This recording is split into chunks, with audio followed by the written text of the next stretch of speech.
time will be for the senators? Impeachment, budget, hearings?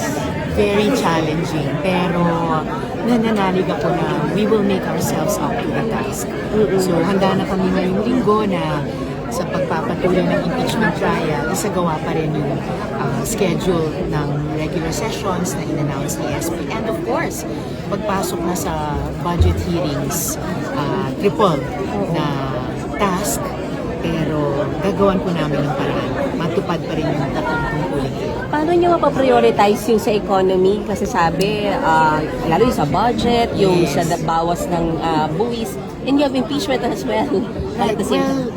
Pero tama yung sinabi ni SP sa opening statement niya nung session namin ngayon. Top priority talaga kailangan yung ekonomiya. Sana masuklian yon ng sona ni Presidente mamaya na hindi lang ulat sa bayan, pero resibo kung paano ba talaga kung guminhawa ang buhay ng mga Pilipino. Paano ito guminhawa at paano lalong giginhawa sa mga susunod na buwan. You will be attending, ma'am? Yes, of course. Salamat, Event ma'am. namin yun guest speaker si Presidente. Thank you, ma'am. Thank you.